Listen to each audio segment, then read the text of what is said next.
15 avril 1912. À 600 km au large de Terre-Neuve, après 3 heures de panique, de cris et de larmes, le paquebot transcontinental de la White Star Line, le Titanic, s'abîme dans l'océan, emportant avec lui 2 tiers des passagers. Alors que les naufragés se débattent désespérément au milieu de la houle dans l'eau glaciale de l'Atlantique, de l'autre côté du globe, au nord de la péninsule coréenne, dans le petit village de Manggyeongdae, naît Kim Sung-ju. C'est le futur Kim Il-sung, fondateur de la République populaire et démocratique de Corée, la Corée du Nord. Cette coïncidence, la propagande nord-coréenne en usera un jour pour illustrer que, comme le soleil se couche à l'ouest, il se lève à l'est. Leur soleil, c'est Kim Il-sung bien sûr, leur président éternel, le glorieux général descendu du ciel, le sommet de la pensée, la lumière du genre humain. En Corée du Nord, où le suprême leader est d'essence quasi divine, où la propagande fait force de loi, la submersion du Titanic et la naissance de Kim Il-sung peut être un signe manifeste, une marque sur les pages du destin, et surtout, un avertissement fait à la démesure occidentale. Pour toute personne extérieure, cette coïncidence peut évoquer autre chose. La rencontre de 2 naufrages, l'un qui s'achève au terme de 3 heures, un autre qui dure depuis près de 100 ans, l'un dans lequel meurent 1491 passagers, l'autre qui a causé la perte de plusieurs centaines de milliers de personnes. La Corée du Nord est un navire passé d'âge, anachronique, battu par les flots déchaînés de son époque, et bien décidé à ne pas sombrer. L'idéologie est à la barre, voguant à vue. Dans les cales, un peuple de galériens, surveillé par une horde de gardes-chiourmes fidèles au capitaine, un Kim, depuis 3 générations. Cette métaphore ne suffit pourtant pas à comprendre la Corée du Nord. C'est un pays méconnu, non pas au même titre que d'autres États ignorés, mais parce que son actualité n'est traitée que pour pointer du doigt des traits caricaturaux du régime, conspuer ses exactions, ou diffuser des informations ni vérifiées ni vérifiables. La dénonciation prime sur la recherche de réponses. De nombreuses fois annoncé, l'effondrement de cette dictature autocratique ne paraît pas pressé d'arriver. Sa survie est un mystère, un pied de nez à notre rationalité. Tout a commencé au début du siècle dernier avec Kim Sung-ju, fils de paysans parvenus, à l'avenir empêché par la colonisation japonaise.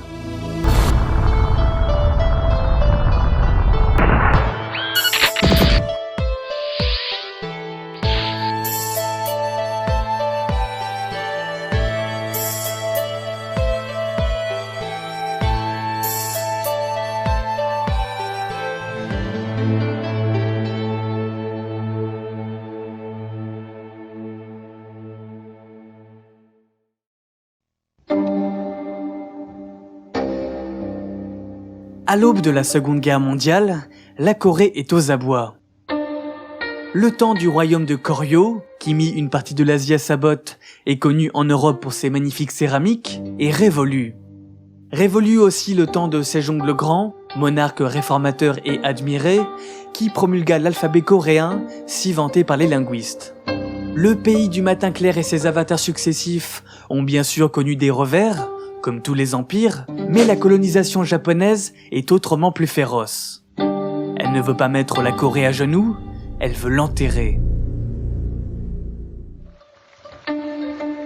Qualifiée de royaume ermite en 1882 par le missionnaire William Elliot Griffiths, la Corée menait, depuis les invasions japonaises et mandchoues des XVIe et XVIIe siècles, une politique isolationniste. Le pays a beau être relié au continent, ses habitants n'en ont pas moins manifesté à plusieurs reprises une mentalité insulaire. Le mont Paektu et les fleuves Yalu et Tuman ont de tout temps séparé la presqu'île de ses voisins et donné du fil à retordre aux envahisseurs. Peut-être que sans ces frontières naturelles, la Corée, crevette entre 2 baleines comme le dit un proverbe national, aurait été dévorée au fil des guerres. À la fin du 19e siècle pourtant, la Corée était toujours bien là, repliée sur elle-même, plus coquillage que crevette. Cette autarcie avait le don de déplaire aux grandes puissances industrielles, à la recherche de matières premières et de nouveaux marchés. La Chine et le Japon s'étaient ouverts au libre-échange sous le feu des canonnières, alors pourquoi pas ce petit royaume ? Français, Britanniques et Américains menèrent plusieurs expéditions militaires, mais échouèrent. Ce sont les Japonais qui firent plier la péninsule en 1876 en obtenant l'accès au port. Une sombre période s'amorça. Si le traité de Ganghwa fut aussi appelé le traité d'amitié, les Japonais n'étaient pas là en amis, et ça, les Coréens le comprirent rapidement. L'Empire du Soleil Levant investit l'économie et s'infiltra dans l'appareil gouvernemental. La dynastie Joseon, qui gouvernait la Corée depuis 1392, était en déclin, ne parvenant pas à réformer le pays. Des révoltes contre les privilèges éclataient régulièrement.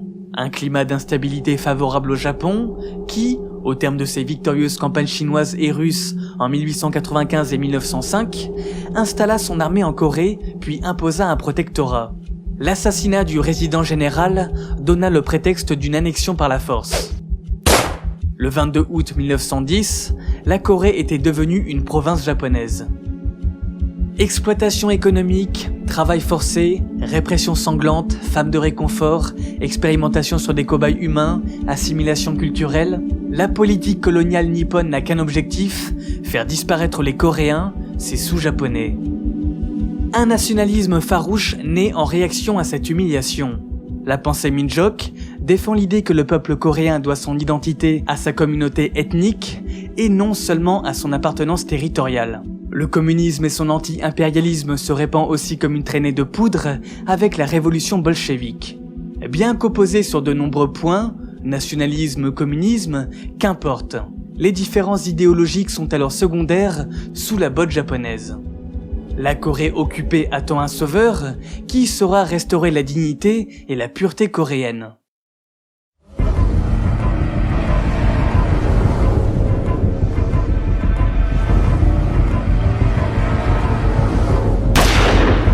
À 10h du soir, je levai mon revolver et tirai. Le bruit de ce coup de feu retentit dans les rues nocturnes de Pochombo, comme un écho de ma pensée, un reflet de ce que je tenais à dire à la population de la patrie depuis plus d'une dizaine d'années. C'était à la fois le salut que j'adressais à mon pays que je retrouvais, et la proclamation du châtiment à infliger à l'occupant, les impérialistes japonais. Ce coup de feu fut le signal du commencement de l'assaut. De toutes parts, des rafales partirent. L'attaque fut concentrée sur les services publics ennemis. En un clin d'œil, toute la ville fut transformée en fournaise, des flammes s'élevèrent de toutes parts. Tout Pochombo était éclairé comme en plein jour. Les détonations inattendues avaient effrayé les habitants, mais, au mot d'ordre crié par nos propagandistes, les volets s'étaient ouverts et maintenant les gens, se déversant de toutes parts, affluaient vers le centre de la ville. Tous les yeux, brillants, étaient fixés sur moi. Je me découvris, puis, levant haut la main vers la foule, je fis un discours pour l'inviter à lutter contre les Japonais et la persuader de l'inéluctabilité de notre victoire. Chers compatriotes, nous nous retrouverons le jour où le pays aura été libéré.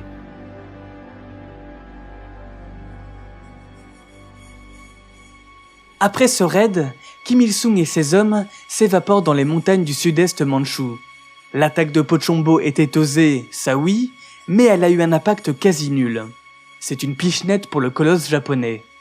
Le Donghua Ilbo, principal quotidien, y consacre néanmoins un article relayant le fait d'armes dans toute la Corée. Des guérilleros ont osé traverser le fleuve et frapper en territoire ennemi. S'il s'agit d'une expédition sans conséquence, elle a le mérite de raviver la flamme à un moment où la résistance s'essouffle, découragée par la puissance de l'occupant. On commence à murmurer le nom de l'instigateur de l'attaque dans les couloirs de la chancellerie japonaise, Kim Il-sung, le commandant Soleil. Lui qui n'était qu'un simple saboteur, un petit maquisard parmi tant d'autres, forge sa réputation. Il devient un héros national et sa tête est mise à prix. 6 ans d'une harassante guérilla enfin récompensée. C'est que le petit Songju a fait bien du chemin depuis Manjungde.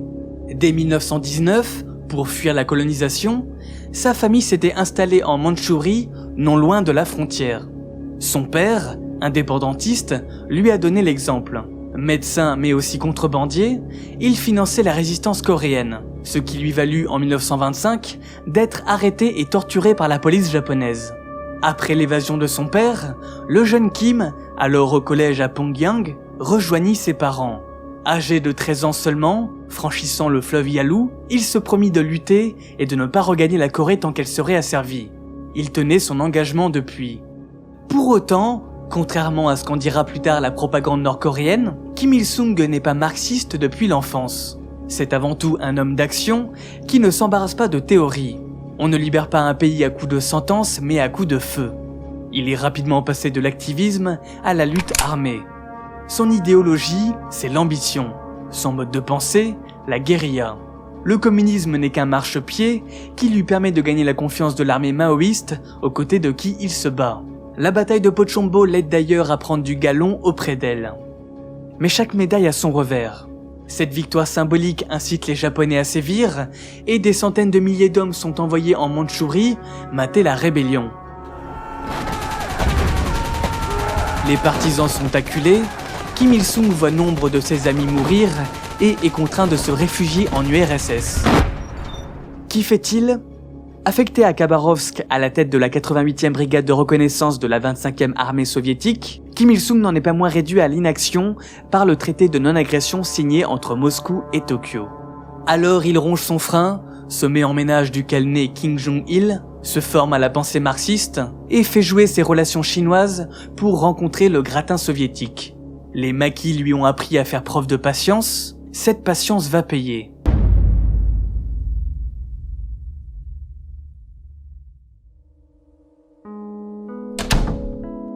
On dirait un serveur de restaurant chinois, a plaisanté Staline une fois la porte fermée derrière Kim Il-sung.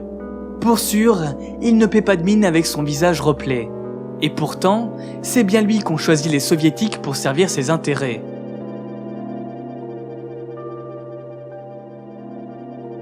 Le Japon, comme toutes les forces de l'Axe, a péché par excès d'ambition et n'a pas résisté à la puissance américaine. La Corée a été partagée entre les deux grands vainqueurs, les États-Unis et l'URSS. Le 38e parallèle marque cette frontière dessinée à la hâte par un conseiller de la Maison Blanche sur une carte d'un exemplaire du National Geographic. Si la guerre des armes est terminée, la guerre idéologique, elle, ne fait que commencer. Hors de question de laisser les Coréens choisir leur destin, le Sud est aux mains des Américains, et si les autonomistes prennent trop d'importance, il ne fait aucun doute que la péninsule entière tombera sur la coupe états-unienne. Au stade municipal de Pyongyang, 70 000 personnes sont venues écouter le général Kim Il-sung, le partisan légendaire de la lutte anti-japonaise, ce héros national qui n'a jamais baissé les bras. Ils s'attendent certainement à voir un aîné, un vétéran marqué par les combats, mais c'est un homme en costume, la trentaine, qui se présente à eux, arborant la médaille de l'ordre du drapeau rouge. Les acclamations de la foule « Vive la Corée indépendante » avaient atteint leur paroxysme quand je suis monté à la tribune. À ces cris, j'ai senti se dissiper en moi la fatigue accumulée pendant les 20 dernières années. Ces acclamations, telle une brise, ont réchauffé mon cœur et mon âme, écrira-t-il plus tard dans ses mémoires. En réalité, Kim Il-sung ne convainc pas tout le monde.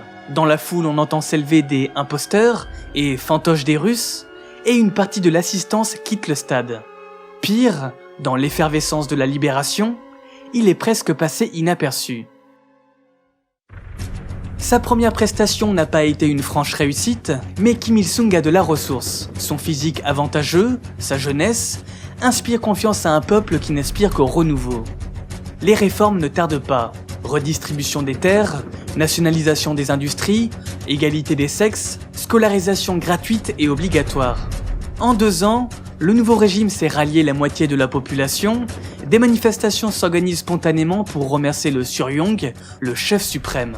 Des heurts ne manquent cependant pas d'apparaître face à la volonté du régime d'imposer une uniformité idéologique, mais on est loin de Syngman Rhee et sa clique d'anciens collaborateurs, imposés au sud par Washington et qui répriment dans le sang communistes et démocrates confondus. Kim Il-sung pense Séoul au bord de la ruine et veut en profiter. La scission du pays est devenue définitive avec la proclamation de la République populaire et démocratique de Corée au nord et la République de Corée au sud en 1948, mais il rêve de régner sur une Corée unie, quitte à passer par une guerre fratricide.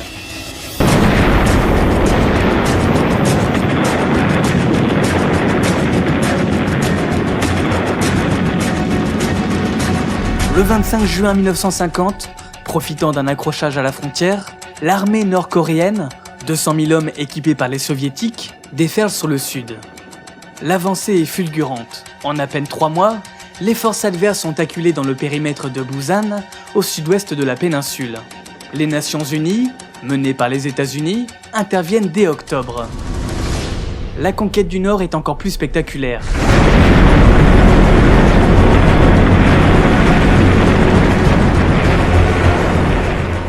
Kim Il-sung fuit Pyongyang et se réfugie dans un réseau de grottes souterraines. Nous ne pourrons pas survivre en comptant uniquement sur nos forces, a-t-il télégraphié à Staline et Mao avant la débâcle. Mais ce premier l'avait prévenu, si vous vous faites écraser, je ne lèverai pas le petit doigt pour vous aider. Heureusement pour lui, 100 000 soldats chinois viennent à la rescousse et repoussent les Américains au niveau du 38e parallèle. Le front s'enlisera pendant près de 2 ans avant la signature de l'armistice de Panmunjom imposant un cessez-le-feu, mais non la paix.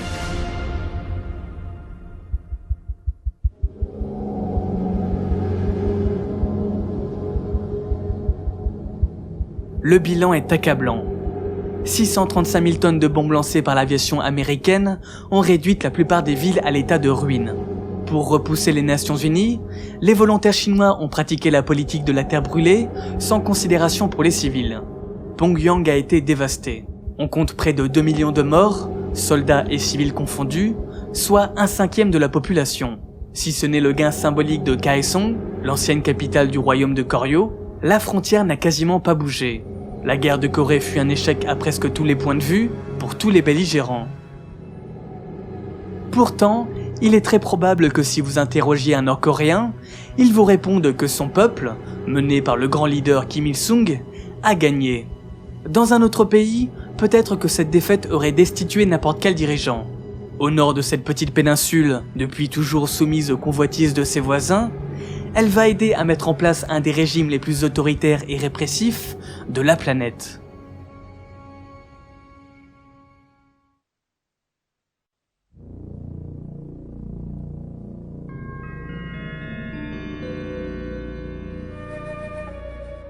Bienvenue au musée des atrocités de guerre américaines à Sinchon.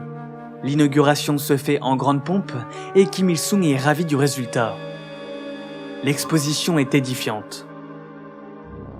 Toute personne qui se promène dans ces quelques 20 salles ne peut manquer d'être indignée, d'avoir le cœur serré.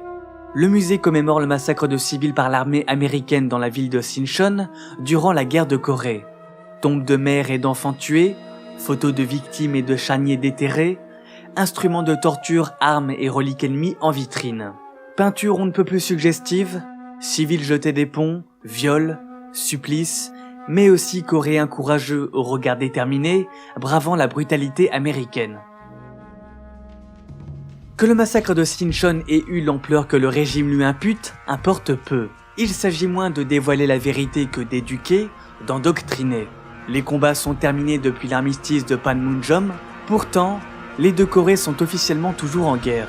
Kim Il-sung en joue, il fait vibrer la corde sensible. Les Coréens sont depuis toujours victimes de l'impérialisme japonais et occidental. Et puisque le monde veut du mal à la Corée, alors la Corée va se replier sur elle-même. Le royaume ermite renaît de ses cendres à la manière d'une garnison encerclée, menacée. La propagande cultive cette mentalité d'assiégé permanent. Tout rappelle la lutte. La guérilla de Kim Il-sung et des partisans devient le mythe fondateur du pays, la bataille de Pochombo, le serment du fleuve Yalu, la fuite au travers de la Sibérie. La résistance de Kim Il-sung devient l'histoire de la Corée. La guerre de Corée est présentée comme une guerre défensive contre l'envahisseur et l'aboutissement de l'indépendance. Mais pas seulement sur le mode du passé, car la menace impérialiste rôde toujours. C'est cet état de siège indéfini qui entérine la primauté accordée à l'armée et permet à Kim Il-sung de mettre le pays en coupe réglée. Suite à la prétendue victoire totale de la guerre, Kim Il-sung manœuvre habilement. Au fil des purges qui se poursuivent jusqu'à la fin des années 60, il élimine ses parrains soviétiques et chinois, mais se débarrasse surtout des ennemis de l'intérieur, aussi bien des adversaires politiques que de tout potentiel opposant parmi la population. La République populaire et démocratique de Corée n'a de démocratique que le nom, le peuple est muselé. Répartis en 3 catégories, les fidèles, les tièdes ou les hostiles, chacun est jugé selon son degré de loyauté au régime. Et puisque, communisme oblige, le groupe prime sur l'individu, gare à celui dont la famille a collaboré avec les Japonais ou les Américains durant la guerre, car il est d'emblée marqué du sceau de l'infamie. Les polices d'État sont omniprésentes, chacun est obligé de rejoindre des groupes de voisinage, d'intégrer des associations affidées au régime, encourageant ainsi surveillance et délation généralisée. Le paradis socialiste s'éloigne, l'utopie marxiste se transforme peu à peu en dystopie autocratique.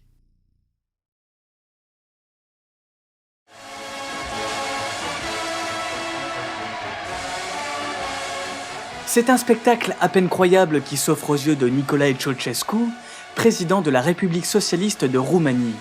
La foule, les chants à l'unisson, ces innombrables danseurs parfaitement synchronisés, cette marée humaine qui brandit des panneaux pour composer des fresques en l'honneur de son pays, quelle pompe, quelle faste. Kim Il-sung lui-même ne s'en lasse pas. Il est fier d'en faire profiter un ami. Ces deux-là s'entendent bien, ils ont pour point commun de donner à la dictature le nom de socialisme et de pratiquer un culte de la personnalité exacerbé. Mais sur ce dernier point, Ceausescu doit l'avouer, il est battu à plate couture. Même Staline en aurait été jaloux. Car au modèle stalinien, la Corée du Nord a préféré le modèle Kim Il-sungien. L'ancien guérillero a imposé son style, adapté la recette appliquée en URSS à la singularité de la Corée. Dès la mort du petit père des peuples, les langues s'étaient déliées chez les pro-soviétiques, critiquant le culte de la personnalité et prônant une libéralisation contrôlée. Mais ceux-là n'ont rapidement plus été là pour le faire.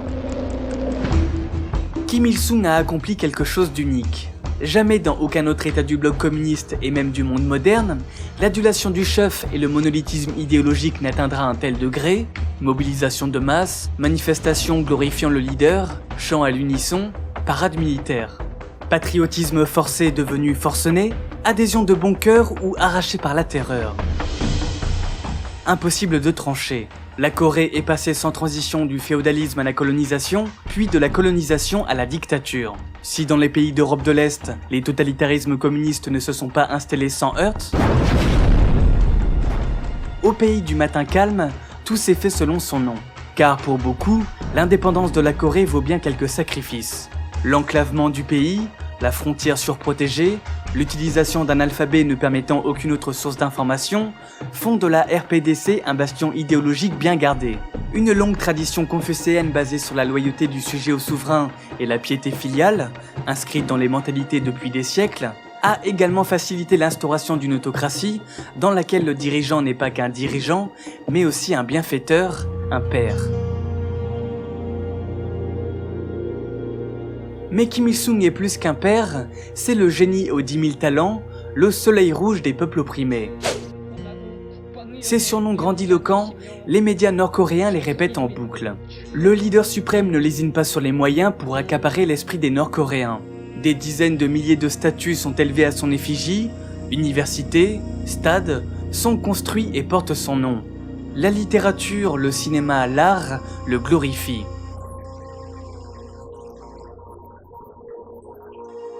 Kim Il-sung n'est toutefois pas devenu fou. S'il souhaite devenir l'incarnation de la Corée, il ne se fait pas d'illusions sur sa nature humaine. En cette belle journée d'été de 1972 notamment, où il reçoit Ceausescu, une directive a été donnée au département de la propagande, ne pas filmer le côté droit de sa nuque. En effet, depuis quelques années déjà, une tumeur commence à enfler dans son cou. L'évocation du vécu au soir de sa vie ne peut que susciter une intense émotion.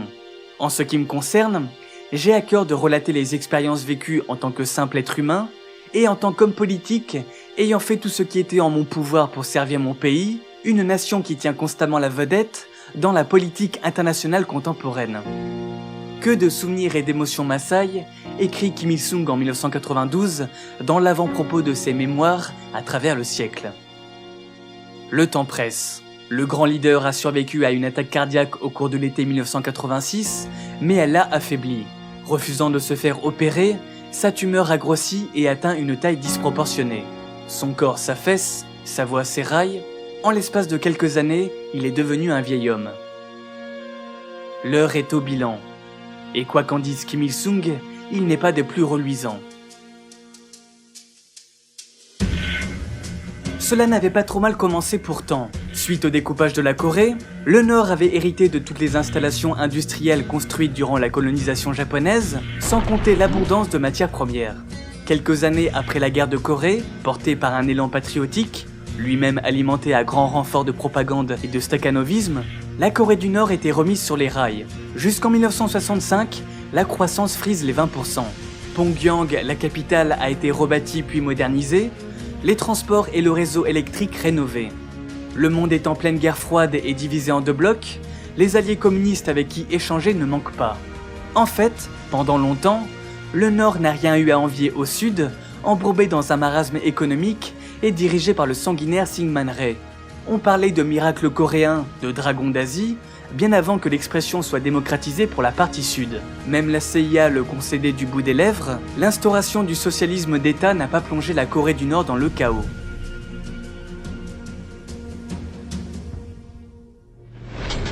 C'est au cours des années 60 que la tendance s'inverse. L'engouement patriotique finit par s'essouffler, voyant que les conditions de vie ne s'améliorent pas proportionnellement aux efforts. Si le PNB par habitant quadruple en l'espace de quelques années, le quadrillage social mis en place par le régime maintient un tiers de la population dans la pauvreté. Le budget militaire qui bondit de 4% à 30% de 1956 à 1967 accapare plus d'un quart de la richesse nationale. À partir de 1980, les effets des chocs pétroliers se font sentir, la croissance devient négative. Alors que le Sud commence à prospérer, le Nord refuse de réformer par entêtement idéologique. Le Juche, ce devoir d'indépendance et d'autosuffisance prôné par le régime, devient une nouvelle façon de résister à l'impérialisme. Le pays s'enlise. En 1991, l'effondrement de l'URSS, l'isolement économique qui en résulte, achève ce travail de sape. Mais le plus grand échec de la RPDC est de ne pas avoir réunifié la Corée. Kim Il-sung était, à chaque crise, il a cherché à obtenir l'aval de ses alliés pour envahir le Sud. Ce rêve s'est éloigné peu à peu, et la Corée du Nord s'est cantonnée à un pouvoir de nuisance, accrochage à la frontière, attentats contre les États-Unis et la Corée du Sud, financement du terrorisme, prolifération nucléaire.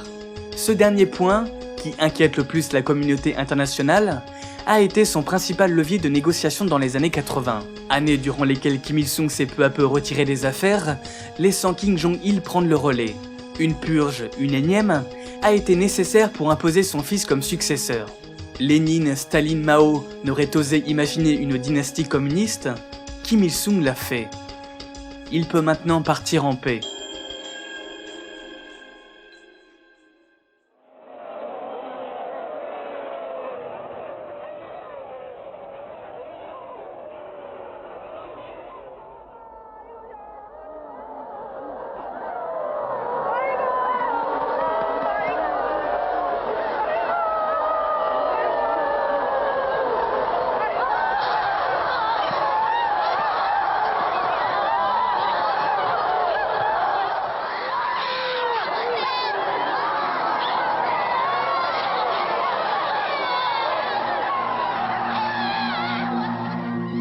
La douleur est à son paroxysme. Une dizaine de jours plus tôt, le vénérable Kim Il-sung a succombé à une attaque cardiaque. Dans tout le pays, les habitants rendent hommage aux disparus, pleurant au pied des innombrables statues érigées en son honneur. À Pyongyang, le cortège mortuaire et ses hauts dignitaires, menés par Kim Jong-il, marchent dans la capitale sur 40 km pendant 10 heures. 2 millions de personnes sont passées le long de la procession pour dire un dernier adieu au père de la Corée. Partout, ce sont des visages déformés par le chagrin, des larmes, des cris. Des transfuges nord-coréens diront plus tard que ces manifestations criardes de tristesse étaient faites sous la menace. Pourtant, on a peine à imaginer tout un peuple jouant une si pathétique comédie, même sous la contrainte. Croire que cette détresse n'est qu'une mascarade, c'est ignorer l'importance qu'a, ou que s'est donnée, Kim Il-sung. Sous sa férule pendant près d'un demi-siècle, abreuvé d'une propagande le dépeignant comme un sauveur, ce qu'il fut en partie, présentant son pays comme cerné d'ennemis, ce qui n'est pas totalement faux, les Nord-Coréens, isolés, ont une autre vision de la réalité, conditionnée par le ressassement d'une histoire qui commence avec Kim Il-sung après des siècles de soumission à l'impérialisme. C'est cet héritage qu'entend préserver ses fils.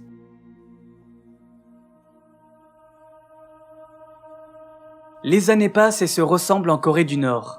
Mais derrière son apparence monolithique, insensible au changement, le pays se transforme petit à petit. Comme si le ciel lui-même ne s'était pas remis de la mort de Kim Il-sung, 3 années de catastrophes naturelles ont jeté le pays dans la famine, de 1994 à 1998. Kim Jong-il a dû lâcher du lest, et une économie souterraine est apparue, qui représenterait aujourd'hui près de 50% de la richesse nationale. Kim Jong-un, au pouvoir depuis 2011, plus pragmatique, souhaite suivre une voie permettant de tirer profit des mécanismes du marché sans se convertir au capitalisme. L'enrichissement personnel, la contrebande et la télécommunication, échappant à tout contrôle total, changent petit à petit l'économie et surtout les mentalités. Les Nord-Coréens n'ignorent plus la prospérité de la Corée du Sud ou même de la Chine, il est donc nécessaire pour Kim Jong-un de réformer s'il veut se maintenir. Mais en dépit de ces changements inéluctables, de ces concessions faites au collectivisme, il y a bien une chose que Kim Jong-un, comme son père avant lui, ne compte pas laisser s'affaiblir. L'autorité que Kim Il-sung leur a léguée. Héros de la guérilla, libérateur de la Corée, il est compréhensible qu'un tel pédigré ait pu fasciner, puis asservi un peuple. Il est moins compréhensible que ses 2 successeurs, dignes des dauphins d'une monarchie que la révolution communiste entend substituer, parviennent à régner sans contestation. C'est ne pas voir qu'à travers tous les Kim qui ont succédé au premier, c'est Kim Il-sung qui continue à régner. Il est leur président éternel.